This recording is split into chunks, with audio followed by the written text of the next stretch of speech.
because CNBC Africa's Nozipho Mbanjwa caught up with Geoffrey Qhena, who's the CEO of South Africa's Industrial Development Corporation at the World Economic Forum.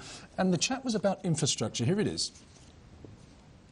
The key conversations have been on infrastructure. That's what, when I left home, I wanted to get involved in those conversations, understand how other people have been doing it, understand exactly which areas in the infrastructure space we can, as a IDC, capitalize and ensure that in the African continent, as we know, we still have to invest more in infrastructure, that at least we do a bit more better. And of course, infrastructure is quite broad. What has piqued your interest? Where do you think the IDC might start exploring? I think we look at not only telecom, you've got soft and hard infrastructure, but I think we still need more on the hard infrastructure. Now, when I look back at home, where we're looking at hard infrastructure, the Presidential Infrastructure Coordinating Committee, I think we're on the right track in terms of what we're focusing on, but also at the back of that infrastructure, ensuring that how do we create sustainable businesses that can be able to create employment.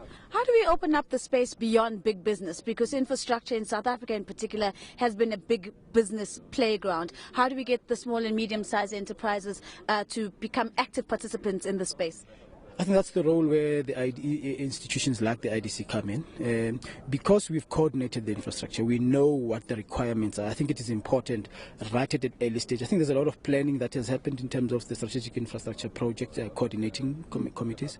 At the back of that is then that we will open up to say what inputs do we need for that infrastructure. And I think at the back of that, then we can go and also see whether there are some of the small and medium-sized enterprises that are there. If they're not there, which ones can we bring in and finance to ensure that they also participate in this.